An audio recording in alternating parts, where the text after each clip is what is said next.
Miami Dolphins wide receiver Tyreek Hill was at Fanatics Fest this weekend and had a microphone put in front of his face. You'll be absolutely stunned to hear that he said some stuff that maybe we shouldn't have said out loud.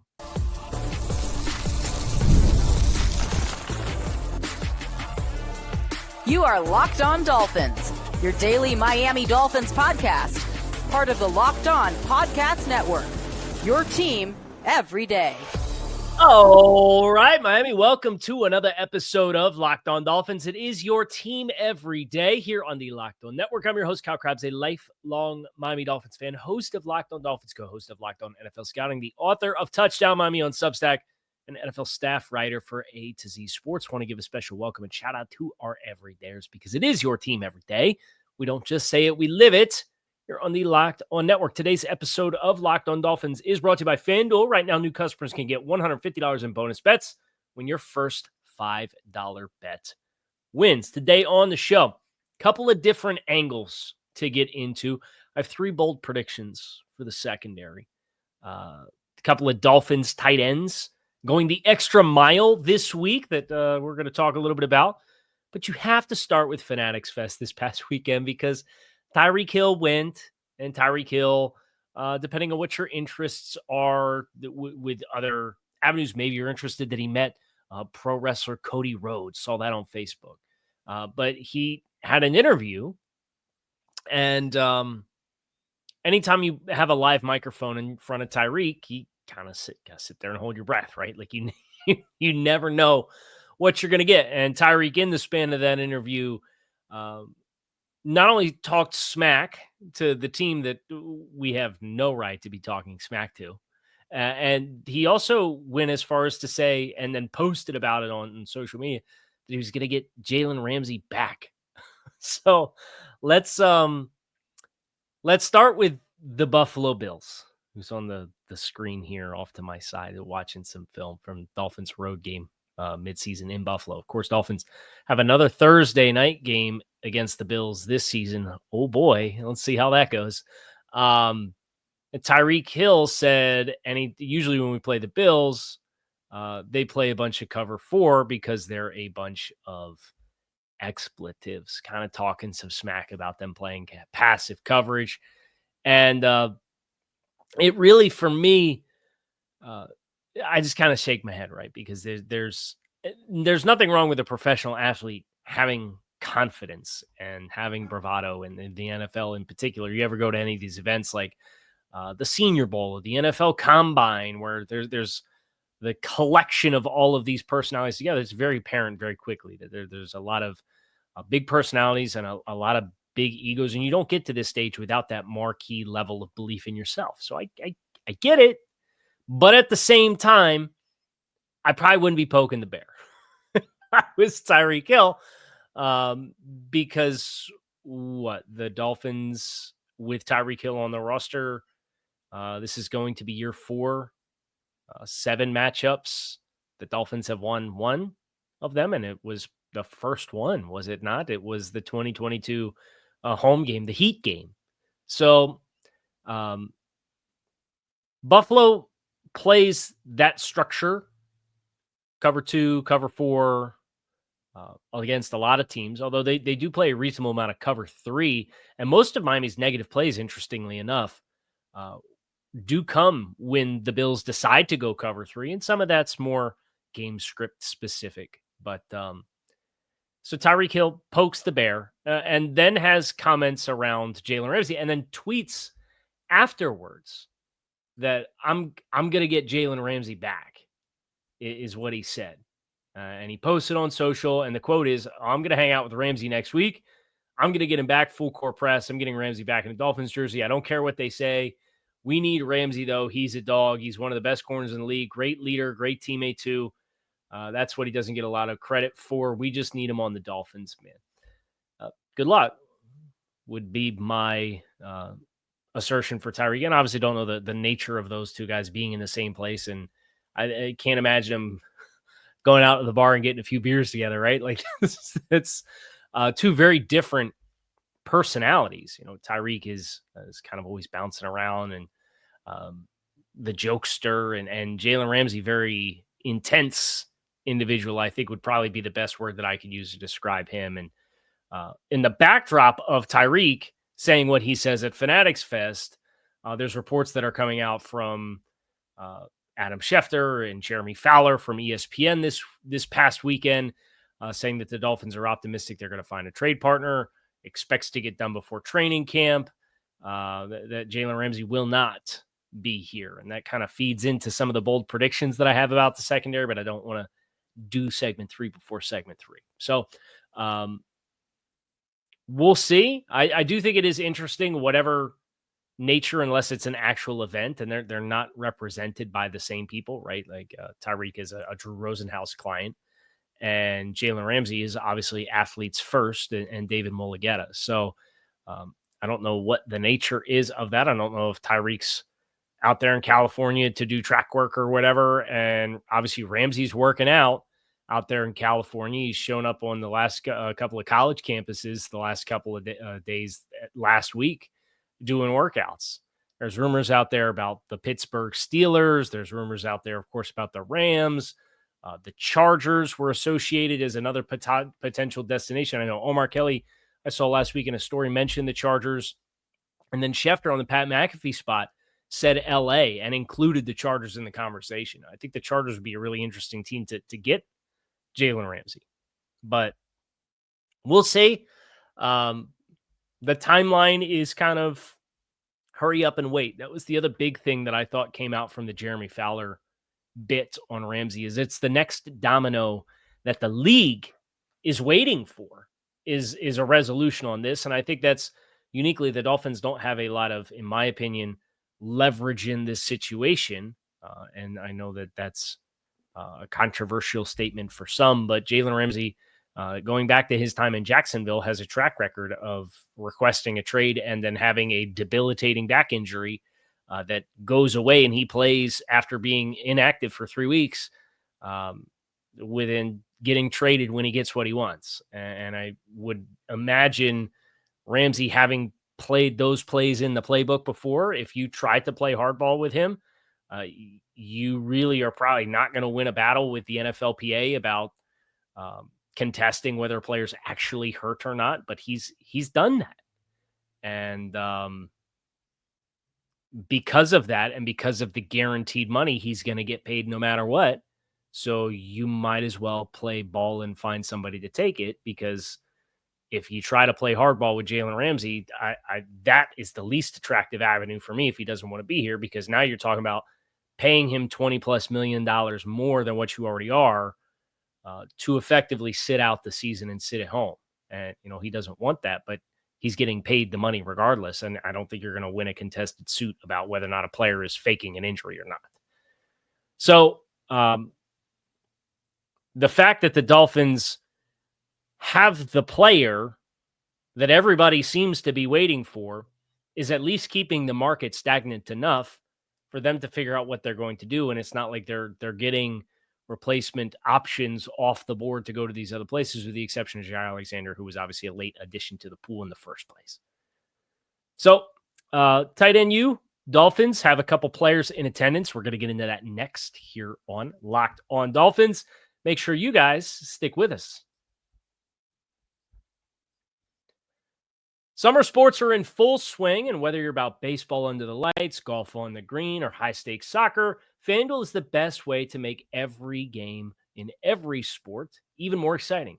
You're already following the action, so why not make it a little bit more thrilling? With FanDuel, you can get in on the game while your friends are getting sunburned at the beach. I like to look at some of these NFL futures, and the Dolphins right now for week 1, way early action for September 7th, but they're 1.5 underdogs on the road against the Colts. So if you think the Dolphins have a potential road win to start the season on their docket, you can get Dolphins plus 1.5 at minus 120. Maybe those odds are speaking to you, and you can get ready for the NFL season if that's on your eye as well. If you're new to FanDuel, new customers can get $5 when they can bet $5 and get $150 in bonus bets if that first bet wins. So open the FanDuel app today. Visit FanDuel.com/lockedon to get started. Two new faces in the tight end room, or the two new faces going the extra mile. You look at the ejection, if you will, of Durham Smythe. Obviously, Jonnu Smith is to be determined with his ongoing contract negotiation with the team on what that's ultimately going to look like in 2025. Julian Hill is a third-year player, has some competition. And I'll say this, I did the film study. It's about an hour long. It's over on Touchdown Miami on Substack. But it's looking at 11 personnel, which is not Miami's primary offensive personnel grouping, right? But it is kind of the key, I think, to being a little bit more balanced. Because when you play 21 with a fullback on the field and a tight end, everybody kind of knows the deal, right? You're probably going to run some I formation, and we've talked about the value of a fullback and exit angles from the backfield and what it can do for run service. So you're going to get more heavy formations, etc. Right? But 11 and 12 personnel, 12 personnel with an inline tight end and potentially Jonnu Smith. You have some size. You could do a little bit more things. You could do some 21 personnel things with 12. But 3 wide receivers, 1 tight end, 1 running back in 11 personnel puts more pressure on the 5 up front and the tight end to be able to present both run and pass opportunities. And I looked at in 11 personnel, what do Jonnu Smith's responsibilities look like in rundowns in 11 personnel? What do Julian Hill's responsibilities look like as a tight end in 11 personnel in the run game? And I did the film study, and I don't want to get way too far into it, but Jonnu Smith is a lot of flex to the perimeter, bubble, RPO out of empty, quarterback scrambles, jet motion, touch pass out of condensed sets, backs 3-by-1 as the nub on the backside of the formation, running away from the tight end to try to, create angles with the alignments of the receivers to run outside. That's the Jonnu Smith role, where the Julian Hill role is the player that you're sending in motion to attack somebody at the point of attack. You're running at that player. You're running combinations with offensive tackles with that player and running behind that. And then I watched Pharaoh Brown. And Pharaoh Brown is where we get into tight end U. Pharaoh Brown is going to be in attendance this week at Tight End University in Nashville. Tight End University, it's like Greg Olsen, George Kittle, Travis Kelce, kind of like the hallmark tight ends. This is the 5th year they're doing it. It's like their O-line masterminds, the offensive line summit that happens in Texas every year. This is the tight end version of that. And they have a slew of names, would probably be the best place to put it. There's 1, 2, 3, 4, 5, 6 columns. 1, 2, 3, 4, 5, 6, 7, 9, 10, 11, 12, 13. 13 across. Oh boy, I didn't do this math. It's about 70 tight ends, because it's not, I know the math of 13 times 6, but there's a logo in there and then a corner that has the year. They did a yearbook style for the graphic. So it's about 70 tight ends across the NFL that are in attendance this year at Tight End University. Pharaoh Brown's amongst the guys that's going to be there. Now, obviously, he's a longer tenured player, so maybe he picks up some tricks of the trade as a inline player. He is a wide tight end. He's the Julian Hill type of role that you put with their hand in the dirt. You run combinations behind it, or maybe you send him in motion. You can leave him in pass protection, then delay release him as a check down option underneath. But he's not going to run the seam. He's not going to run shallow crosses and run away from guys like Jonnu Smith does, right? It's very different roles. But he's going to be there. And Julian Hill's not going to be there. And I don't know if it's invitation-oriented or what, but Pharaoh Brown's the guy coming in trying to take Julian Hill's job. And, for Pharaoh to be in attendance at tight end, I like that. I like guys that are going to go the extra mile in their time off and take a week and be at a tight end summit and continue to learn things and apply things so that when you push play and the pads come on, you're going to be ready to go. There's another Dolphins tight end who's in appearance. Now, there's a couple of former Dolphins tight ends who are in appearance. I see Mike Gesicki. Here I see Elijah Higgins. Here I see Durham Smythe. Here I see Jack Stoll, who was on the team for a cup of coffee last year, so in attendance. Jalin Conyers, undrafted rookie, is the other tight end that's in appearance this year at Tight End University. He's on the attendance sheet, if you will. And this one fires me up because I'm a big-time Jalin Conyers guy. You watch his tape at Arizona State and Texas Tech. He feels very Shanahan offense, Mike McDaniel-y pet project type of player. He certainly gives those vibes to me. And this is a player who's trying to win a spot on the 53. And this is as an undrafted rookie, you're going to be in attendance with the Kelseys of the world, the Kittles of the world, Greg Olsons of the world, the Evan Ingrams of the world, the Isaiah Likeleys of the world. Is a guy who maybe didn't run the fastest 40 time, but is a flex tight end and a receiving game option. And Conyers can do some of those same things. I'm not saying he's going to make the roster. If I had to pick, I'd pick him to make the roster as the fourth tight end right now, because I think he can do some really unique things. And the Dolphins have been searching for that pet project type of player. But Conyers is a marquee opportunity for him to go and be a sponge and absorb as much as possible as he tries to beat out names like Tanner Connor and Hayden Rusi and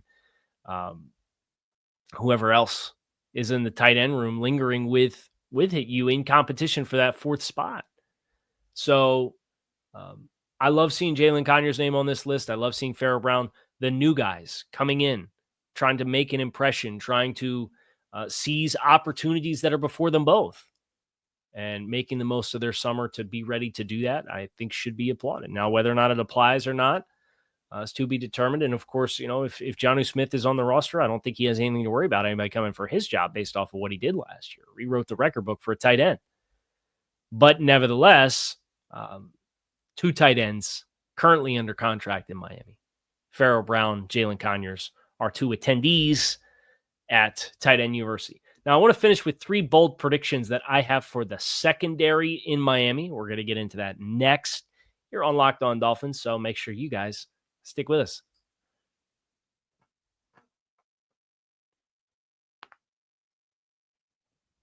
Three bold predictions. The first one pertains to Jalen Ramsey. And as things currently stand, the Dolphins have $16.6 and change million in salary cap commitments rolled into Jalen Ramsey for the year ahead. And that's assuming he plays on the team this year, because there's an option bonus that they have due by the end of August. Don't think the Dolphins are going to pay the option bonus. I think they're going to pay a portion of the option bonus. And if the Dolphins were to trade Jalen Ramsey without committing any more of finances to his salary this year, they would save about $5.9 million. It's like $10.7 million in dead cap that they would take this year. So you'd save almost $6 million. My first bold prediction is however much the Dolphins pay to spur Ramsey getting moved is going to exceed what their savings would be. So they're going to lose, in my opinion, despite trading him post June 1st, they're going to lose salary cap space as a result of the trade for Jalen Ramsey. So I think they're going to eat at least $6 million in salary. 6 would put him at about $15 million. I think it's going to be between $6 and $8 million, predictably, is like my best guess for where the Dolphins ultimately sit with this.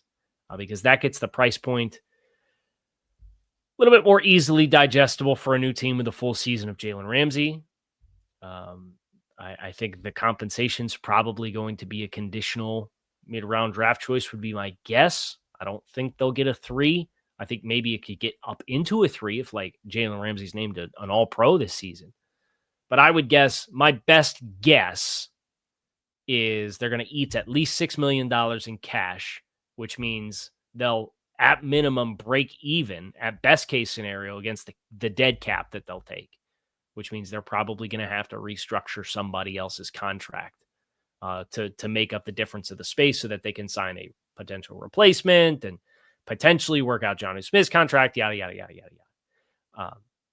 So I would say conditional 4 and at least $6 million in space is like my Jalen Ramsey bold prediction for how this thing is going to end. Because if it was a matter of somebody who's willing to pay you anything, give you anything of significant substance, and you didn't have to eat salary, this deal will be done already. Now, I do think they have some irons in the fire. They do have 8 teams that are interested, but they're leveraging how much they have to spend. I think the money is a bigger blockade right now than the compensation. My next prediction is the player that the Dolphins showed interest in, which is Rasul Douglas. I think Rasul Douglas got an offer. He had a visit. He didn't sign, but he hasn't signed anywhere else. And somebody just asked him to come back to Green Bay on social media over the weekend. He said, "Yeah, I don't think so. I don't think that's going to happen." I think Rasul Douglas is going to be a Dolphin. Now, I don't think they'll sign multiple corners. Rasul Douglas, I would guess, based off the Jair Alexander contract, did not do any of these veteran corners any favors because he signed for 1, for 4, for up to 6 with it's $2 million in incentives. That takes the wind out of a lot of guys' sails when Jair, even with the injury issues, is signing for 1 for 4 as the base of the contract. So I think Rasul will sign and be the Dolphins' choice to add to the cornerback room. And then my last prediction is I don't think Cam Smith is going to earn the starting job. The team is probably hoping that he does. I think he could be the third outside corner, but that's his best case scenario, and that's assuming he beats out Jason Marshall and Storm Duck and Ethan Bonner and Isaiah Johnson, and he'll beat some of those guys out. But I don't think he'll beat all of them out. And as the Dolphins get the cuts, I'd be interested, is there a sell opportunity for Cam with some of these other young guys on the roster? Because if he's not going to take the leap now, you told him that at the beginning of the offseason. You straight up told him it's not now or never, but like now is your time to make the leap. And if it doesn't happen, and my prediction is that it doesn't, maybe you want to make a transition there. So that is a very busy Monday here on Locked On Dolphins. Tyreek Hill at Fanatics Fest. You got Tight End University kicking off this week. You got continued updates on the Jalen Ramsey watch. Tyreek thinks he's going to full court press and bring Ramsey back. I say good luck to that. That's going to do it for us here today on this episode of Locked On Dolphins. It is your team every day. Appreciate you guys as always for checking out the show. Make it a great rest of your day. Go Fins. I'm out of here. I'll talk to you all again tomorrow. And unless we get some breaking news this afternoon, in which case I'll talk to you all again later.